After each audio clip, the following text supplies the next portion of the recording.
نحمده ونصلي على رسوله الكريم اما بعد اعوذ باللہ من الشیطان الرجیم بسم اللہ الرحمن الرحیم رب اشرح لي صدری ویسر لي امری واحلل عقدۃ من لسانی یفقهوا قولی رب زدنی علما رب زدنی علما رب زدنی علما۔ رکو نمبر 5 سٹارٹ کریں سورہ اعراف کا۔ رکو نمبر 4 ہم نے کل کمپلیٹ کر لیا تھا، تو سٹارٹ کرتے ہیں۔ یقین جانو جن لوگوں نے ہماری آیات کو جھٹلا دیا ہے اور ان کے مقابلے میں اکڑ گئے ہیں وہ لوگ، تو ان کی روحوں کے لیے آسمان کے دروازے ہرگز نہیں کھولے جائیں گے۔ ہم پیچھے پڑھ چکے ہیں کہ جب کوئی نیک روح کو لینے کے لیے آتے ہیں فرشتے، تو وہ نہایت ہی خوبصورت قسم کی شکلوں کے اندر آتے ہیں، نہایت ہی خوبصورت اس کے لیے جنت کا کفن لے کے آتے ہیں، اس کے لیے جنت کی خوشبو لے کے آتے ہیں۔ لیکن جو دوسرے قسم کے لوگوں کی یہاں پہ بات کی گئی ہے، ان کے لیے یہ والا معاملہ نہیں ہوتا۔ ان کے لیے نہ آسمانوں کے دروازے کھولے جاتے ہیں، ان کے جسم سے جس طرح کی بدبو اٹھ رہی ہوتی ہے، ان کے روح سے جس طرح کی بدبو آ رہی ہوتی ہے، ان کے سارے اعمال جو ہے وہ اسمیل میں کنورٹ ہو جاتے ہیں۔ تو جس طرح کے ان کا حالات ہوتے ہیں، ان کے لیے آسمان کے دروازے نہیں کھولے جاتے۔ وہ آسمان سے ہی جب فرشتے اس روح کو لے کر اوپر اٹھتے ہیں اور وہ دروازے نہیں کھولے جاتے، وہیں سے جو ہے وہ زمین پہ پٹخ دی جاتی ہے، وہ سیدھا اپنی قبر میں آگے گرتی ہے وہیں سے۔ تو کیا ہوتا ہے کہ یہ بہت ہی خوفناک قسم کا معاملہ ہے۔ تو یہاں پہ اس کو ڈسکس کیا گیا ہے کہ ان کے لیے آسمان کے دروازے ہرگز نہیں کھولے جائیں گے۔ جب وہ اللہ کے پاس آ جائیں گے تو آسمان کے دروازے نہیں کھولے جائیں گے۔ ان کا جنت میں جانا اتنا ہی ناممکن ہے جیسے سوئی کے ناکے سے، سوئی کا جو سوراخ ہوتا ہے گول، اس کے اندر سے کسی اونٹ کا گزرنا، اتنا ناممکن ہے۔ نہ یہ ہو سکتا ہے نہ وہ ہو سکتا ہے، دونوں چیزیں پاسبل نہیں ہیں۔ اور مجرموں کو ہمارے ہاں ایسا ہی بدلہ ملا کرتا ہے۔ پھر ان کے لیے تو جہنم کا بچھونا ہوگا، وہیں پہ رہیں گے، اور جہنم ہی ان کا اوڑھنا ہوگا، یعنی کہ ہر چیز صبح شام وہیں گزرے گی۔ اور پھر کیا ہے، یہ وہ جزا ہے جو ہم ظالموں کو دیا کرتے ہیں۔ اللہ تعالیٰ ہم سب کو جہنم سے محفوظ رکھے۔ بخلاف اس کے جن لوگوں نے ہماری آیات کو مان لیا اور اچھے کام کیے، اور اس باب میں ہم ہر ایک کو اس کی جو ہے وہ استطاعت کے مطابق، اس کی ہمت کے مطابق ہی ذمہ دار ٹھہراتے ہیں۔ یعنی دنیا کے اندر جتنے بھی معاملات ہمارے اوپر پڑتے ہیں، جتنی بھی ذمہ داریاں آتی ہیں، جتنے بھی مشکلات آتی ہیں، وہ ساری کی ساری اس حساب سے ہی آتی ہیں کہ ہم اسے برداشت کر سکتے ہیں، پھر اسی کے اندر سے جنت کمانی ہے۔ انہی ساری مشکلات میں سے، انہی ساری زندگی کے جو مال اور اسباب اللہ تعالیٰ نے دیا ہے، اولاد دی ہے، اسی کے اندر سے جو ہے وہ جنت کمانے کے ذریعے ہیں، اور وہ اہل جنت ہیں، ہمیشہ وہیں رہیں گے۔ ان کے دلوں میں ایک دوسرے کے خلاف جو کچھ کدورت ہے، جو کچھ باتیں دلوں کے اندر ہیں، وہ ہم نے پچھلے دفعہ بھی بات کی تھی نا، کہ دل کے اندر سے وہ سارا کا سارا جو بلیک سپاٹ ہے، اللہ تعالیٰ اس کو نکال دیں گے، جو کہ گناہوں کا ہے، یا پھر جس کے اندر جو ہے وہ دوسروں کے خلاف کچھ باتیں ہیں۔ کیونکہ ظاہری بات ہے، معاملات اس طرح کے ہو سکتے ہیں کہ انسان کو کوئی بندہ اچھا نہ لگتا ہو، یا انسان جو ہے وہ اس سے اتفاق نہ کرتا ہو۔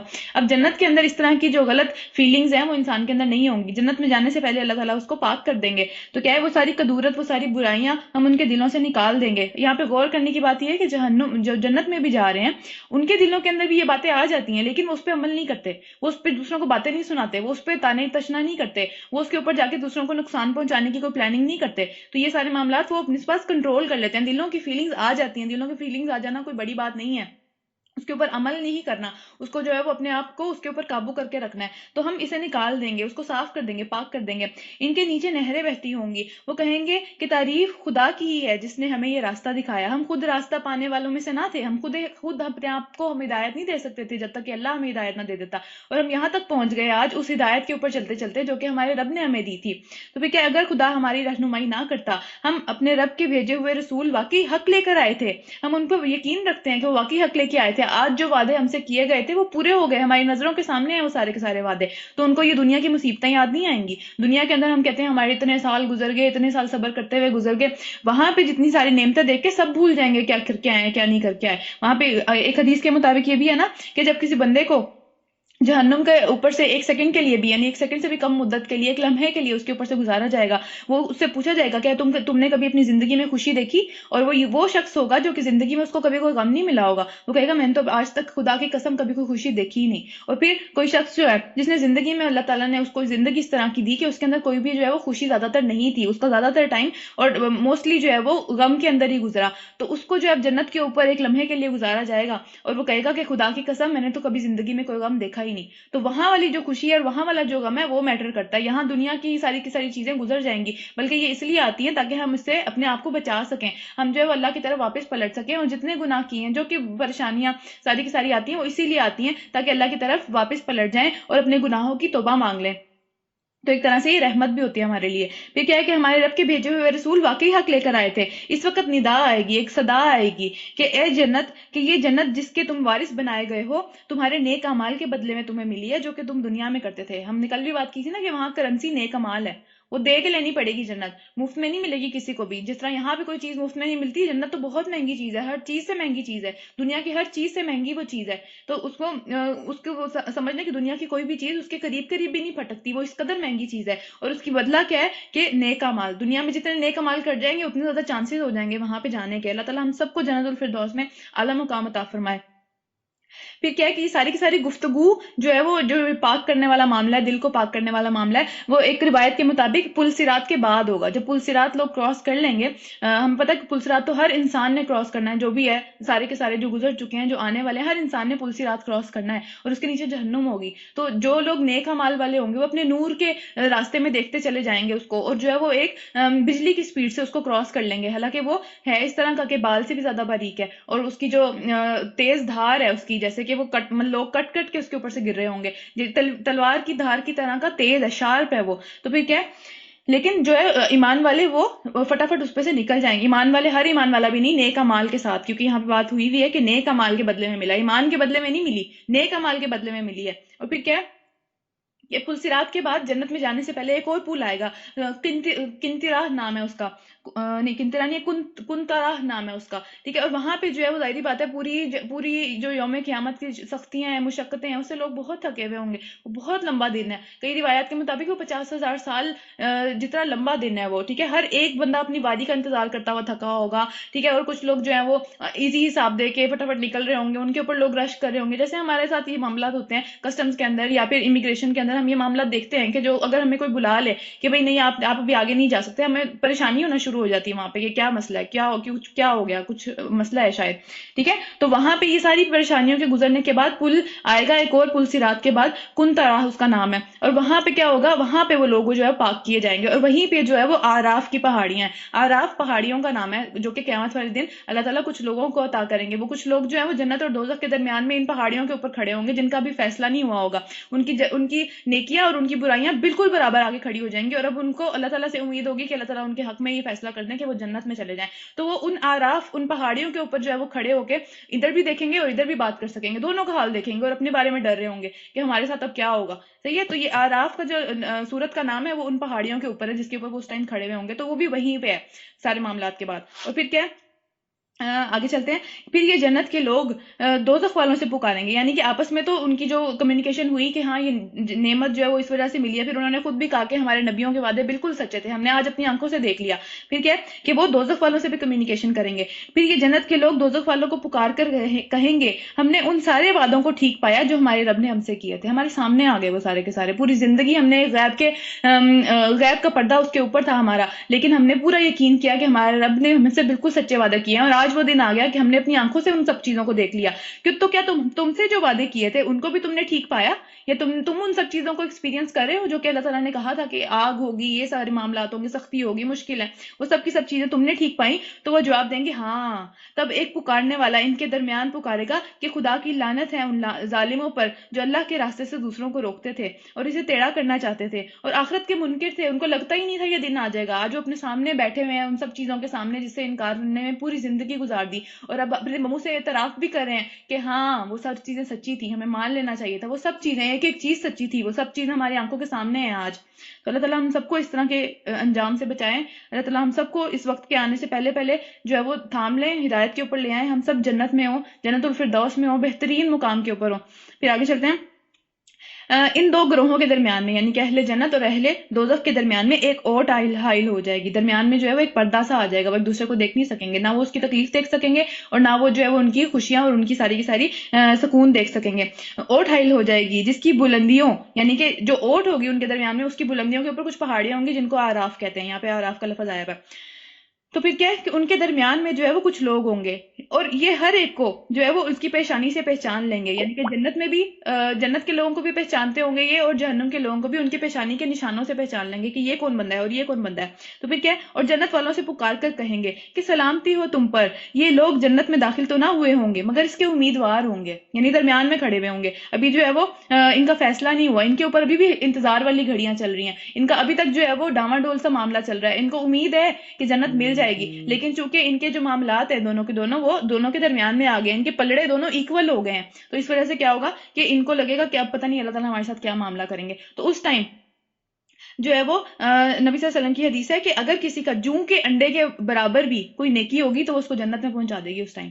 اگر اس کو جو ہے وہ جوں کے انڈے کے مطابق بھی اس کے سائز کے مطابق بھی کوئی نیکی جو اگر اس نے کی بھی ہوگی اور اس ٹائم اس کو بچا لے گی تو وہ اتنی سی نیکی بھی کافی آ جائے گی اس کے لیے, اس کو جنت میں پہنچا دے گی. اور اتنا سا گناہ اتنے سے دیر سے بھی اگر اس نے گناہ اوپر آ گیا اس کا اور وہ پلڑا بھاری ہو گیا وہاں سے تو وہ اس کو جہنم میں پہنچا دے گا. تو مطلب ہم چھوٹی چھوٹی نیکیاں سوچتے ہوئے کرتے ہیں کہ یہ کیا بات ہے, اس میں تو کوئی بات ہی نہیں ہے, مطلب یہ چھوڑے بڑی نیکی کریں گے, یہ کیا ہے, یہ تو چھوٹے موٹے کام میں نہیں کرتی. ٹھیک ہے, تو یہ اتنی نیکیوں کی اس ٹائم پہ ضرورت پڑے گی. جوں کا انڈا کیا ہوتا ہے, ٹھیک ہے, اس کے مطابق اتنی سائز کا بھی کوئی نیکی جو ہوگی وہ اس کو جہنم میں جو جہنم سے بچا لے گی, اور اتنے سائز کا جو کوئی گناہ ہوگا وہ اس کو جنت میں جانے سے روک دے گا.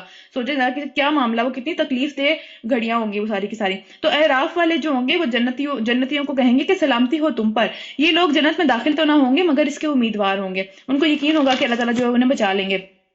پھر کیا ہے, اور جب ان کی نگاہیں دوزخ والوں کی طرف پھریں گی تو کہیں گے اے رب ہمیں ان لوگوں میں شامل نہ کرنا, ہمیں ان ظالم لوگوں میں شامل نہ کرنا. یعنی اپنے لیے ابھی دعائیں بھی مانگ رہے ہیں, ابھی جو معاملہ ہے وہ اٹکا ہوا ہے. اس کا تو تکلیف دہ بات ہے نا کہ سارے لوگ جو ہے وہ پہنچ گئے اپنی اپنی جگہوں پہ اور ہمارا ابھی تک فیصلہ ہی نہیں ہوا, اور فیصلہ بھی اب بڑا کوئی اپنے حق میں ہوتا ہوا یہی امید تو ہے کہ حق میں ہوگا, لیکن ظاہر سی بات ہے برابر برابر پلڑے ہیں. اب اللہ کی مرضی ہے, اللہ تو جس کو چاہے جو ہے وہ جہاں مرضی بھیج دے.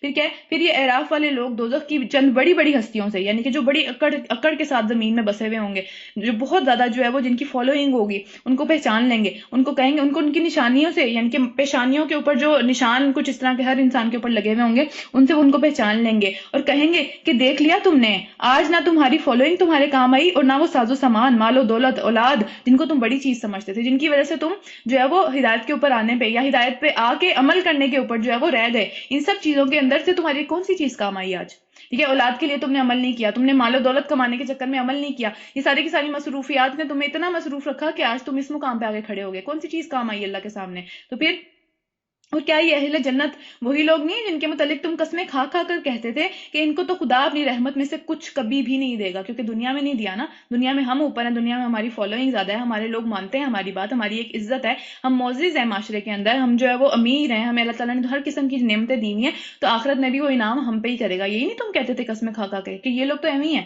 ان لوگوں کی کیا بات سننی ہے, یہ لوگ تو اس طرح کی باتیں کرتے ہی چلے جاتے ہیں, اس لیے کرتے ہیں کیونکہ ان کے پاس کوئی فالوئنگ نہیں ہے, تو یہ چاہتے ہیں کہ ہماری فالوئنگ اس طرح سے ہو جائے. تو یہ سارے کے سارے معاملات اس ٹائم کہیں گے کہ تم کیا قسمیں کھا کے انہی کے بارے میں نہیں کہتے تھے, آج کیا ہوا, آج تو انہی کے پاس اللہ کا کرم آ گیا.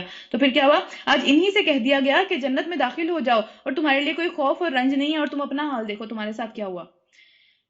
تو اللہ تعالیٰ ہم سب کو اس انجام سے محفوظ رکھے. خیر آگے چلتے ہیں. اور دوزخ کے لوگ جنت والوں کو پکار, پھر سے دوبارہ سے کمیونیکیشن کریں گے کہ جنت والوں سے پکار کر کہیں گے کچھ تھوڑا پانی ہمیں بھی دے دو, ہم پہ بھی تھوڑی سی عنایت کر دو, کوئی صدقہ دے دو, کچھ اس طرح کا معاملہ ہمارے ساتھ کر دو, ہم پہ تھوڑی سی عنایت کرو, جو رزق تمہیں اللہ تعالیٰ نے دیا ہے اس میں سے کچھ پھینک دو ہماری طرف. تو اور وہ جواب دیں گے, یہ وہی لوگ ہیں جو کہ دنیا میں ان کو کچھ سمجھتے نہیں تھے, اپنے جوتے کے برابر بھی نہیں سمجھتے تھے, ان کو نیچ سمجھتے تھے, آج کیا مقام آ گیا ان کے اوپر. پھر کیا ہے کہ وہ جواب دیں گے اللہ نے یہ دونوں چیزیں ہی, یعنی کہ جو رزق ہے یا پانی ہے, یہ کھانے پینے کی چیزیں ساری کی ساری اچھی چیزیں, پاک اور اچھی چیزیں, ان کو کافروں کے اوپر حرام کر دی ہیں, جنہوں نے اپنے دین کو کھیل اور تفریح بنا لیا تھا, کھیل تماشا بنا لیا تھا, کبھی کرتے تھے کبھی نہیں کرتے تھے, کوئی مطلب کوئی بات سمجھ میں آ گئی وہ کر لی, کوئی بات نہیں سمجھ میں آئی اس کا جو مذاق اڑانا شروع کر دیا, ہاں یہ میں مانتا ہوں وہ میں نہیں مانتا, یہ والی بات تو صحیح نہیں ہے, یہ والی, اس طرح کی ساری باتیں کر کر کے انہوں نے کیا کیا, دین کو کھیل اور تماشا بنا لیا. اور جنہیں دنیا کی زندگی میں فریب میں ڈال رکھا تھا, ان کو لگتا تھا ہمیشہ یہی رہیں گے. یہ جو ساری وعدے ہو رہی ہیں نا, جو سارے وعدے اللہ تعالیٰ قرآن کے اندر کر رہے ہیں کہ یہ آگ میں ڈال کے رہوں گا, آگ سے بھر کے رہوں گا, ان لوگوں کو آگ میں بھر کے رہوں گا, اور ان کو اور ان کے شریکوں کو آگ میں ڈال کے رہوں گا, یہ کیا تو پھر آگ میں جائیں گے, اس کا انجام آ گیا. ان کو لگتا تھا کہ یہ سب کی سب باتیں صرف ہوائی باتیں ہیں, کبھی ہونے والا نہیں ہے. تو یہ والی بات ان لوگوں کے لیے اللہ تعالیٰ نے ان ساری نعمتوں کو آج حرام کر دیا. دنیا میں بہت نعمتیں دی, کھل کے نعمتیں دی ان سب لوگوں کے اوپر, تو اتنی نعمتیں دی کہ وہ غرور میں پڑ گئے اس بات کے اوپر کہ ہم سے زیادہ بہتر تو, ہم سے زیادہ پیار تو دنیا میں کوئی کرتا ہی نہیں ہے, اللہ تعالیٰ ہم سے زیادہ پیار تو دنیا میں کسی سے کرتے ہی نہیں ہے. تو ان کو ایسا لگا کہ جو اللہ کے قریب ہیں اللہ تعالیٰ ان کو آزما رہے ہیں, اللہ کے جو قریب ہوتے ہیں ہمیشہ آزمائش آتی ہے ان کے اوپر, اس میں کوئی اتنی بڑی بات نہیں ہے, ان کے اوپر ہمیشہ آزمائش آتی ہے. تو ان کے اوپر آزمائشیں آ رہی تھیں اور یہ چین سے بیٹھے ہوئے تھے, ان کو لگتا تھا ہم تو کبھی اللہ کے فضل سے محروم ہوں گے ہی نہیں. تو آج یہ مقام آ گیا کہ اللہ نے ہر فضل ان کے اوپر حرام کر دیا.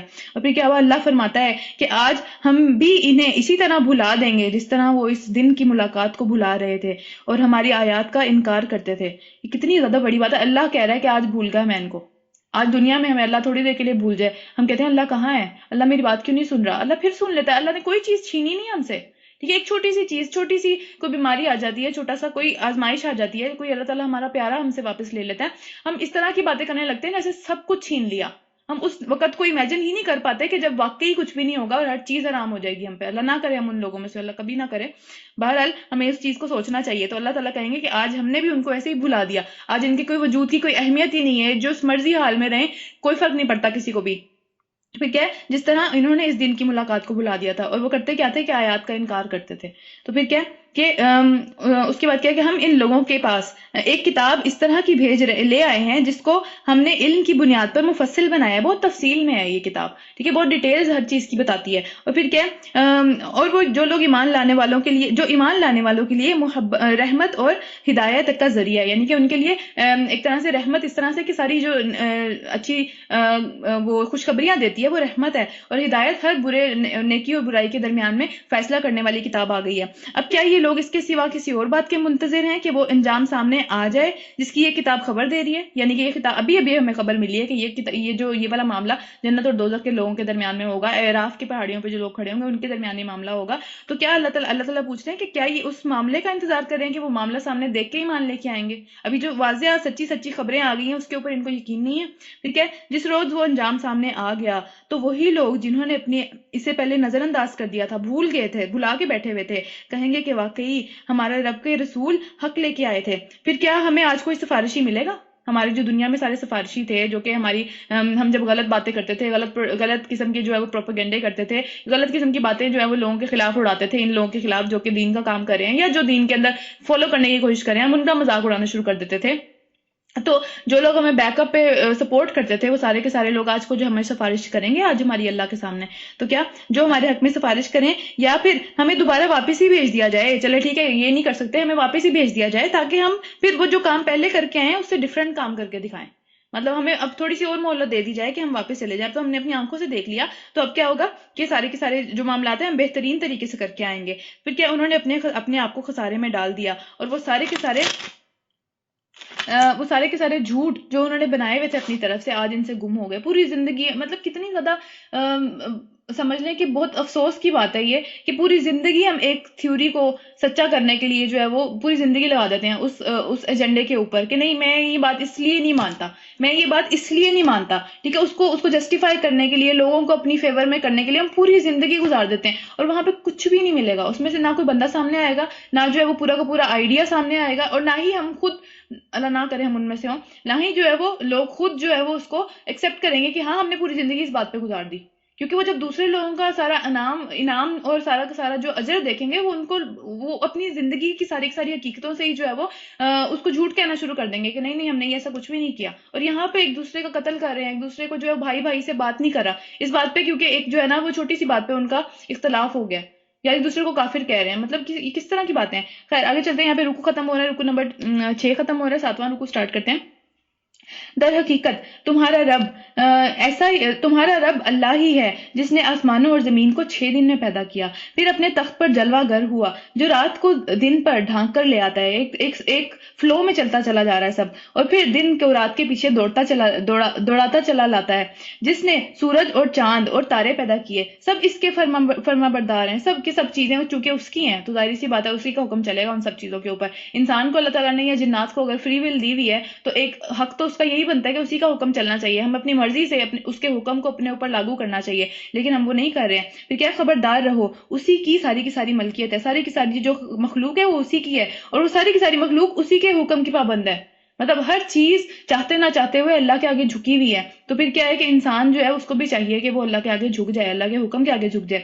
بڑا ہی بابرکت ہے وہ اللہ، سارے جہانوں کا مالک ہے اور پروردگار ہے، پالنے والا بھی ہے، اس نے چھوڑ نہیں دیا پیدا کر کے، ہر چیز کی خبر ہے اسے، اوپر نیچے کیا چل رہا ہے، کس جہان میں کیا ہو رہا ہے. ہم آج سوچتے ہیں کہ یار یہ جو مارس کے اوپر سارے کے سارے جا رہے ہیں کیا کر رہے ہیں، وہاں پہ کون سے لوگ، وہاں پہ لوگ رہتے ہیں، کیا حساب کتاب ہے، اب وہاں کون سی قسم کی مخلوق رہتی ہے اور کس کے لیے اللہ تعالیٰ نے وہ جگہ بنائی ہوئی ہے، وہ اللہ کو اس کی ایک ایک چیز کا پتہ ہے، ان کو بھی ویسے ہی رزق دے رہا ہے جیسے ہمیں دے رہا ہے.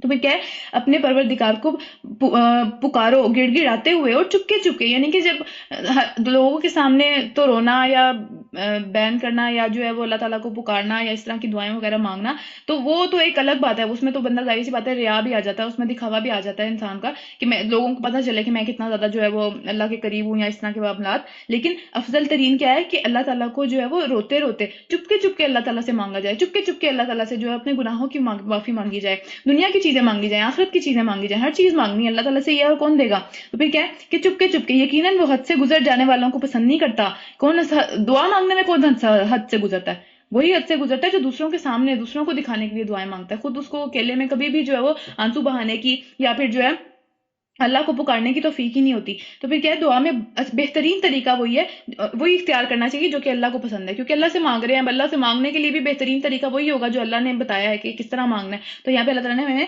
دعا مانگنے کا طریقہ بتایا ہے کہ گڑ گڑاتے ہوئے فل، مطلب ایک طرح سے سمجھ لیں کہ فل جو ہے وہ اپنی پوری کانسنٹریشن سے کہ بس اللہ تعالیٰ آپ ہی دے سکتے ہیں اور کوئی نہیں ہمیں دے سکتا، یہ بات ٹھیک ہے. اور کیا کہ چپ کے روتے روتے بھی آنسو بھی بہیں اس کے اندر اللہ سے مانگتے ہوئے جو بھی مانگ رہے ہیں، کوئی بھی چیز مانگ رہے ہیں، اپنے گناہوں کی معافی مانگ رہے ہیں، کچھ بھی. تو پھر کیا حسن ابن حسن فرماتے ہیں کہ ہم نے ایسا زمانہ بھی دیکھا کہ جب کوئی عمل جس میں وہ لوگ تھے کہ جب کوئی عمل جو وہ چھپا سکتے تھے وہ چھپا کے کرتے تھے، وہ کبھی ظاہر نہیں کرتے تھے، وہ چھوکیاں نہیں مارتے تھے، ان کے اندر ریاکاری نہیں تھی. ہم نے ایسا زمانہ دیکھا اپنی زندگیوں میں کہ جس میں لوگ اتنے اچھے تھے کہ وہ کوئی کام اگر کسی بھی صورت اس کو چھپانے کی کوئی صورت نظر آتی تھی وہ اس کو چھپا لیتے تھے، وہ لوگوں پہ ظاہر نہیں کرتے تھے کہ ہم کیا کرتے ہیں. اور پھر کیا ہے اور وہ دعاؤں کے اندر نہایت محنت کرتے تھے، بہت محنت کرتے تھے، بہت ٹائم لگاتے تھے دعاؤں کے اندر، اللہ سے مانگنے میں، اللہ سے باتیں کرنے میں، سرگوشیاں کرنے میں، لیکن ان کی آواز کسی تک نہیں پہنچتی تھی.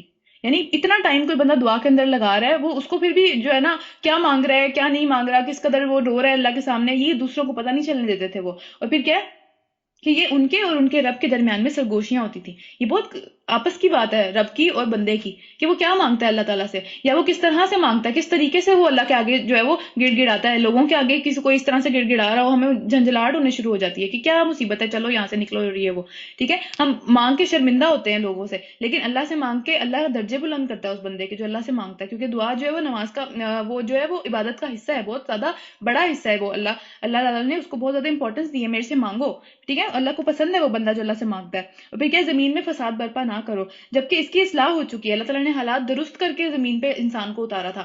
تو پھر کیا ہے اور خدا کو ہی پکارو خوف کے ساتھ اور امید کے ساتھ، یعنی کہ درمیان میں رہنا چاہیے، بہت زیادہ پر امید بھی نہیں ہو جانا چاہیے. ہم ہمیشہ یہی پڑھتے ہیں کہ جس طرح اپنی دعا کے معاملے میں بھی، یہاں پہ دعا کی بات آ رہی ہے کہ اپنی دعا کے معاملے میں بھی جو ہے وہ امید تو ہونی چاہیے، فل امید کے ساتھ پکارنا چاہیے، اور لیکن خوف کے ساتھ بھی کہ میرے گناہ ہو سکتا ہے اس طرح کے ہوں کہ میری دعا قبول نہ ہونے دیں، یا ہو سکتا ہے کہ اللہ تعالیٰ جو ہے وہ مجھے کسی آزمائش میں مبتلا کرنا چاہتا ہو، یا پھر اس طرح ہو کہ میرے جو ساری کی ساری غلطی ہیں اس کے اوپر میں نے ابھی تک جو ہے وہ اتنی استغفار نہیں پڑی، اتنا جو ہے وہ میں نے معافی نہیں مانگی کہ وہ میری دعاؤں کو قبول ہونے دیں. اس طرح کا جو خوف اور امید ہے وہ دونوں کے درمیان میں رہ کے اپنے آپ کو اللہ تعالیٰ سے چیزیں مانگتا ہے وہ. پھر کیا یقیناً اللہ کی رحمت تقوی والوں کے لوگوں کے ساتھ ہی ہے، انہی کے ساتھ ہی وہ رحمت جڑی ہوئی ہے اللہ تعالیٰ کی، اس دنیا میں بھی اور آخرت میں بھی. اور وہ لوگ اور وہ اللہ ہی ہے جو ہواؤں کو اپنی رحمت کے ساتھ آگے آگے خوشخبری لیے ہوئے بھیجتا ہے. یعنی بارش کی بات ہو رہی ہے کہ ظاہر سی بات ہے وہ صحرا میں رہتے تھے اس ٹائم پہ، اور وہاں بارش ہونا ایک بہت بڑی بات تھی فصلوں کے لیے اور ہر چیز کے لیے. اور یہاں پہ بھی بارش جو ہے ایک طرح سے اگر بیماریاں پھیلی ہوئی ہیں تو اس کے اندر ہم دعا کرتے ہیں اللہ تعالیٰ بارش کر دیں تاکہ جو فضا کے اندر بیماریاں ہیں اور ساری کی ساری وہ ختم ہو جائیں. تو اللہ تعالیٰ جو ہے وہ رحمت سے اس کو کہہ رہے ہیں کہ رحمت لے کے آتی ہیں وہ. اور پھر جب وہ پانی سے لدے ہوئے بادل اٹھا کر لے کر آتی ہیں تو انہیں کسی مردہ زمین کی طرف حرکت دیتا ہے اور وہاں بارش برستی ہے. اسی مردہ زمین سے طرح طرح کے پھل نکالتا ہے. یعنی زمین تو مردہ تھی نا، اس کے اندر پھل بھی ڈال دیا، اس کے اندر جو ہے وہ بیج بھی ڈال دیا بے شک، لیکن وہ مردہ تھی، اس کو پانی کی ضرورت ہے، اس کو اٹینشن کی ضرورت ہے، تبھی اس کے اندر سے کوئی زندہ چیز نکلے گی جیسے کہ پودا. تو پھر کیا کہ وہ اللہ تعالیٰ اس مردہ زمین سے ساری کی ساری پھل نکالتا ہے. دیکھو اس طرح ہم مردوں کو حالت موت سے نکالتے ہیں، مردوں کے اندر سے زندہ چیزیں نکالتا ہے اللہ تعالیٰ اسی طرح. اور شاید کہ تم اس مشاہدے سے سبق حاصل کرو. پھر کیا ہے جو زمین اچھی ہوتی ہے، یہاں پہ جو زمین کی بات ہو رہی ہے وہ بیسیکلی اچھے انسانوں کی، اور مردہ زمین کی بات جو ہے وہ برے انسانوں کی بات ہو رہی ہے کہ اچھی زمین کے اندر سے خیر نکلتا ہے، اچھے انسانوں کے اندر سے بہت بڑے پیمانے پہ خیر نکلتا ہے. وہ اپنے لیے نہیں سوچتے صرف، وہ سارے ارد گرد کے لوگوں کے بھی خیر کے بارے میں سوچتے ہیں، وہ ان کے بارے میں بھی فکر مند ہوتے ہیں. اور جو صرف اپنے بارے میں ہی سوچتا رہتا ہے، بری زمین جو ہوتی ہے وہ صرف اپنے لیے ہی فائدہ سوچتی رہتی ہے، وہ بھی دنیا کا، وہ بھی آخرت تک دیکھ ہی نہیں پاتی وہ. پھر کیا کہ جو زمین اچھی ہوتی ہے وہ اپنے رب کے حکم سے خوب پھل پھول لاتی ہے، یعنی کہ وہ ہر ایک کو فائدہ پہنچاتی ہے. پھلوں اور پھولوں کا صرف اس زمین کو کیا فائدہ اس کا، ٹھیک ہے، اس کا ارد گرد کے لوگوں کو فائدہ پہنچتا ہے. تو ہمیں یہ سوچنا ہے کہ انسان جو ہم کس طرح کے انسان ہیں. کیا ہم اس طرح کے ہیں کہ ہم سے جو ہے وہ دوسرے لوگوں کو فائدہ پہنچ رہا ہے، جو کہ ان کا ایک طرح سے بنتا ہے اس طریقے سے کہ اچھا انسان یا نیک انسان کہلائے جانے کے لیے جو حق ہے کہ دوسروں کو فائدہ پہنچنا چاہیے آپ کی ذات سے، وہ کیا پہنچ رہا ہے ہم سب سے.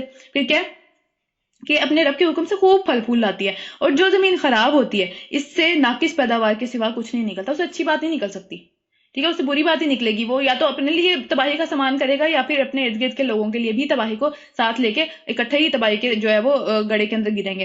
اسی طرح ہم اپنی نشانیوں کو بار بار پیش کرتے ہیں ان لوگوں کے لیے جو شکر گزار ہونے والے ہیں، ٹھیک ہے. تو جو اللہ تعالیٰ نے اگر اچھی زمین دے دی ہے، انسان کے جو ضمیر ہے وہ اچھی زمین، ایک طرح سے اچھی زمین سے اس کی تشبیہ دی جا رہی ہے، ہم اپنے آپ کو اگر جج کریں، ٹھیک ہے، تو اس میں بھی ہے شکر گزار ہونے کی بات ہے. وہ ہم پیچھے پڑ چکے ہیں. شیطان کا سب سے پہلا حربہ ہی یہ ہے کہ وہ چاہتا ہے کہ انسان شکر گزار کبھی نہ ہو، خوش نہ ہو، وہ سکون میں نہ آئے کہ ہاں میرے پاس یہ چیزیں جو ہیں وہ اللہ تعالیٰ کی نعمت ہیں اور میرے لیے الحمدللہ کافی ہیں، ٹھیک ہے، میں انہی کو یوز کر کے جو ہے وہ بہترین طریقے سے دنیا بھی کما سکتا ہوں اور آخرت بھی کما سکتا ہوں. لیکن ہم کیا کرتے ہیں، یہ نہیں ہے، یہ سب چیزیں تو ہیں لیکن یہ نہیں ہے، یہ ہوتا نا تو بڑا اچھا ہوتا، وہ مل جائے گا، پھر اچھا یہ تو مل گیا، وہ نہیں ملا لیکن وہ بھی ہونا چاہیے نا اب، ٹھیک ہے. تو طبیعت کبھی بھی جو ہے وہ سیٹسفائی نہیں ہوتی.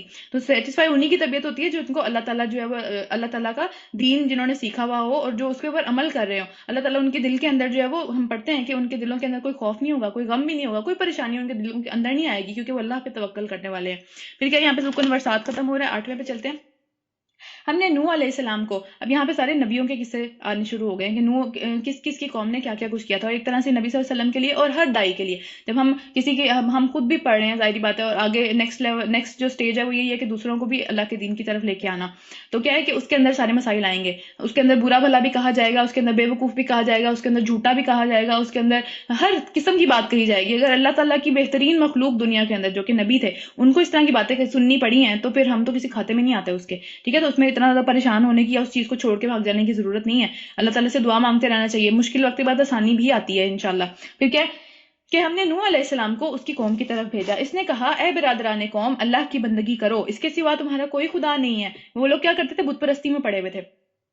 پھر میں تمہارے حق میں ایک ہولناک دن کے عذاب سے ڈرتا ہوں، یعنی وہ عذاب آ کے تمہیں پکڑ نہ لے. اس کی قوم کے سرداروں نے جواب دیا. اب مسئلہ یہ ہے کہ ہمیشہ سردار جو ہوتے ہیں یا پھر جو بڑے ہوتے ہیں جن کا انفلوئنس ہوتا ہے سوسائٹی کے اوپر، یا وہ لوگ جن کی ایک فالوئنگ ہوتی ہے، جن کو بڑا مانا جاتا ہے، وہ سارے کے سارے لوگ کبھی بھی ان کی جو ایگو ہوتی ہے یا ان کی جو فالوئنگ ہوتی ہے یا دنیا میں ان کے چیزیں سٹیک پہ لگ جاتی ہیں، اگر وہ کسی کو فالو کرنے لگ جائیں گے تو ان کے لیے مشکل ہو جاتا ہے. وہ ساری کی ساری چیزیں ان کی ہدایت کی راہ میں آڑ بن کے کھڑی ہو جاتی ہیں، ٹھیک ہے. تو اس وجہ سے وہ ہمیشہ اگینسٹ سب سے پہلے وہی لوگ جاتے ہیں. اور ہمیشہ ہم نے یہ چیز دیکھی ہے ہسٹری کے اندر کہ جو لوگ جو ہے وہ بہت زیادہ لوور طبقے کے ہوتے ہیں، وہ سب سے پہلے ان کا دل نرم ہوتا ہے، وہ سب سے پہلے جو ہے وہ اسلام کی دعوت کو یا اس طرح کی کسی بھی دعوت کو قبول کرنے میں سب سے آگے ہوتے ہیں. وہ ان کو انفلوئنس کرنا آسان ہوتا ہے، وہ ان کا دل گواہی دے دیتا ہے، لیکن ان کے پاس دنیا میں یہ ساری کی ساری چیزیں اس طرح کی جو ہے وہ سٹیکس نہیں ہوتے کہ ان کو کھو جانے کا ڈر ہو کہ اگر اس کی فالوئنگ کو شروع کر دی تو میری فالوئنگ جو ہے وہ لوگ جو میرے سے ناراض ہو جائیں گے، یا جو ہے وہ میرا فلاں بندے کے ساتھ تعلق خراب ہو جائے گا. ان کے ساتھ یہ معاملے نہیں ہوتے، ٹھیک ہے.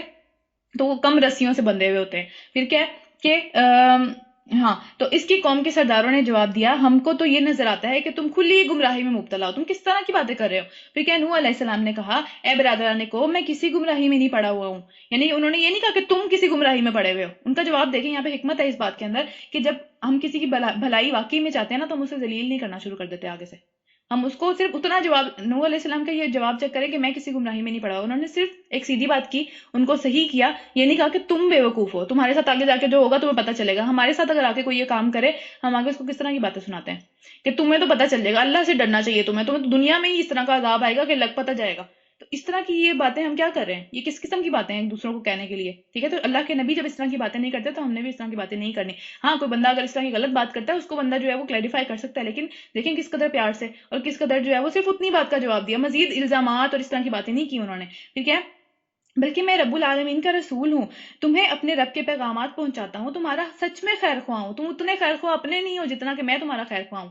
مجھے جتنا دور تک نظر آتا ہے کہ تم جو ہے اپنے آپ میں ایک پریشانی میں پھنس جاؤ گے اگر تم نے میری بات نہیں سنی تو کیا تمہارا خیر خواہ ہوں، اور مجھے اللہ کی طرف سے وہ کچھ معلوم ہے جو تمہیں نہیں معلوم۔ کیا تمہیں اس بات پر پریشانی ہے کہ تمہارے پاس خود تمہارے اپنی قوم کے اندر سے ایک آدمی کے ذریعے تمہارے رب کی طرف سے ایک نصیحت آ گئی ہے تاکہ تمہیں خبردار کرے اور تمہاری غلط حرکتوں سے تم بچ جاؤ اور تم پر رحم کیا جائے؟ اس میں کیا اتنی پریشانی والی بات ہے؟ اللہ تعالیٰ کی مرضی ہے، یہ تو اللہ تعالیٰ جس کو چاہے جب چاہے جو ہے وہ چن لیتا ہے اپنے کام کے لیے۔ تو اللہ نے مجھے چن لیا، تو تمہیں کیا ایشو ہے؟ تو ان کو ایشو کیا تھا؟